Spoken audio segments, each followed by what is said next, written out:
നമ്മൾ ഇന്ന് തയ്യാറാക്കാൻ പോകുന്നത് ഗാർലിക് റൈസ് ആണ്. അപ്പൊ ഗാർലിക് റൈസ് റെഡിയാക്കാൻ വേണ്ടിയിട്ട് ആദ്യം തന്നെ നമുക്ക് റൈസിനെ ഒന്ന് കുതിർത്തിയിട്ട് വെക്കണം.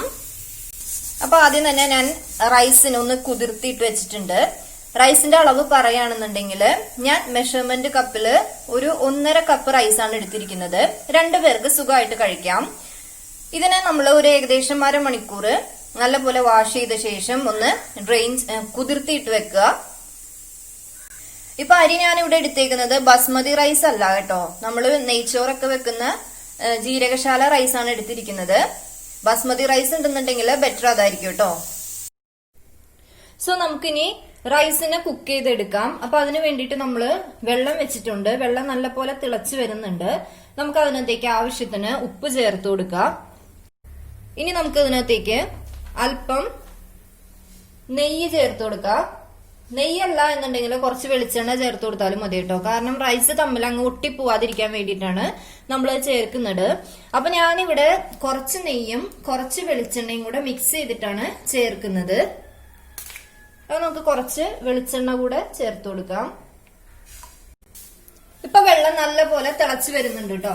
ഇനി നമ്മൾ നേരത്തെ കുതിർത്ത് വെച്ചിരുന്ന അരി നമുക്ക് ഇതിനകത്തോട്ട് ചേർത്ത് കൊടുക്കാം. ഇപ്പൊ നമ്മള് ഫ്രൈഡ് റൈസിനായാൽ പോലും ഇപ്പൊ ഗാർലിക് റൈസിനാണെങ്കിലും നമ്മൾ റൈസ് നല്ലപോലെ കുക്ക് ചെയ്തെടുക്കരുത്. ഏകദേശം ഒരു 70% വരെ കുക്ക് ചെയ്തെടുക്കാൻ പാടുള്ളൂ. ഇനി നമ്മുടെ റൈസ് ഏകദേശം ഒരു 70% കുക്ക് ചെയ്യുന്നത് വരെ നമ്മൾ വെയിറ്റ് ചെയ്യണം. ഇപ്പൊ 75% നമ്മുടെ ചോറ് കുക്കായിട്ടുണ്ട്. ഇനി വേഗം തന്നെ ഫ്ലെയിം ഓഫ് ചെയ്യുക. ഇനി ഇതിനെ നമുക്ക് ഒന്ന് ഡ്രെയിൻ ചെയ്യണം. പെട്ടെന്ന് തന്നെ ചെയ്യണം. അപ്പൊ ഞാൻ റൈസിനെ ഒന്ന് ഡ്രെയിൻ ചെയ്ത് മാറ്റുവാണ്.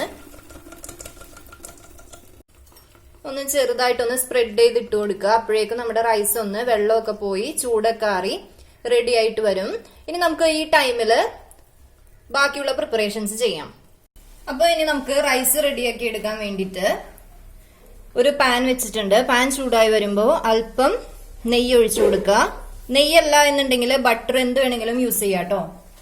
ഇപ്പൊ നെയ്യ് ഒഴിച്ചിട്ടുണ്ട്. ഇനി നമുക്ക് നമ്മുടെ മെയിൻ ഇൻഗ്രീഡിയന്റ് ആയിട്ടുള്ള ഗാർലിക് നല്ല പോലെ ചെറുതായിട്ടൊന്ന് ചോപ്പ് ചെയ്ത് വെച്ച് ഇതിനകത്തേക്ക് ഇട്ട് കൊടുക്കാണ്. ഞാൻ കുറച്ചും കൂടെ നെയ്യ് ഒഴിക്കുവാണ്. ഈ ഗാർലിക് ഒന്ന് ഒരു ബ്രൗൺ കളർ ആവുന്നത് വരെ ഒന്ന് സോട്ട് ചെയ്യണം. ഗാർലിക് ഒരു ബ്രൗൺ കളർ ആയിട്ടുണ്ട്. ഇനി നമ്മൾ ഒരു ചെറിയ പീസ് ഇഞ്ചിയും അതുപോലെ 2 ചെറിയ പച്ചമുളകും കൂടെ അരിഞ്ഞതാണ്, അതൊന്ന് സോട്ട് ചെയ്തെടുക്കുവാണ്.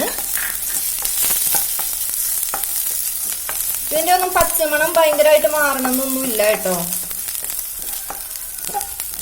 ഇനി ഇതിനകത്തേക്ക് കുറച്ച് ക്രഷ്ഡ് ബ്ലാക്ക് പെപ്പർ പൗഡർ ചേർത്ത് കൊടുക്കുവാണ്. 1 ടീസ്പൂണോളം ചേർത്തിട്ടുണ്ട്. നമ്മൾ ഇതിനകത്തേക്ക് സോസുകളൊന്നും തന്നെ ചേർക്കുന്നില്ല കേട്ടോ. കുറച്ച് മല്ലിയിലയും കൂടെ അരിഞ്ഞു വെച്ചിട്ടുണ്ടായിരുന്നു, അതും കൂടെ ചേർത്തൊന്ന് ചെറുതായിട്ടൊന്ന് സോട്ട് ചെയ്യുവാണ്. അപ്പൊ ഇത്രയും തന്നെ ഉള്ളൂ കേട്ടോ നമ്മുടെ ഇതിന്റെ മസാല എന്ന് പറയുന്നത്. വേണം വെച്ചാൽ കുറച്ച് ക്യാരറ്റൊക്കെ ചേർത്ത് കൊടുക്കാം. അപ്പൊ ഞാൻ ഇതിനകത്ത് ഇത്രയും ചേർക്കുന്നുള്ളൂ. ഇനി ചെറിയ ഫ്ലെയിമിൽ വെക്കുക. ഇനി നമുക്ക് ഇതിനകത്തോട്ട് നമ്മള് നേരത്തെ റെഡിയാക്കി വെച്ചിരിക്കുന്ന റൈസ് ചേർത്ത് കൊടുക്കുക. റൈസ് ചേർത്ത് കൊടുക്കുമ്പോൾ ഹൈ ഫ്ലെയിമിൽ വെക്കുക.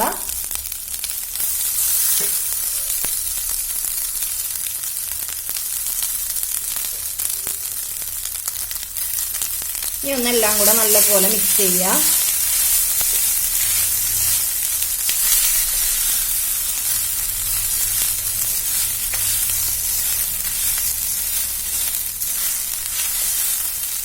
നമ്മള് സോൾട്ട് നേരത്തെ റൈസ് കുക്ക് ചെയ്തപ്പോ ഇട്ടിട്ടുണ്ട്, അതുകൊണ്ട് പിന്നെ നമ്മള് സോൾട്ട് ചേർക്കുന്നില്ല കേട്ടോ. ഇനി നമുക്ക് ഫ്ലെയിം ഓഫ് ചെയ്യാം. അപ്പൊ നമ്മുടെ സൂപ്പർ ടേസ്റ്റി ആയിട്ടുള്ള ഗാർലിക് റൈസ് ഇവിടെ റെഡി ആയിട്ടുണ്ട്. അപ്പൊ എല്ലാവരും വീട്ടിൽ ട്രൈ ചെയ്ത് നോക്കാം കേട്ടോ. വളരെ എളുപ്പമാണ് ഉണ്ടാക്കാൻ വേണ്ടിയിട്ട്. സോസ് ഒന്നും ഇഷ്ടപ്പെടാത്തവർക്കാണെന്നുണ്ടെങ്കിൽ എന്തായാലും ഇഷ്ടപ്പെടും. അപ്പൊ ട്രൈ ചെയ്ത് നോക്കാം. ഇഷ്ടപ്പെട്ടിട്ടുണ്ടെങ്കിൽ ലൈക്ക് ചെയ്യുക, ഷെയർ ചെയ്യുക, സബ്സ്ക്രൈബ് ചെയ്യുക. സോ നമുക്കിനി അടുത്ത വീഡിയോയിൽ കാണാം. Thanks for watching.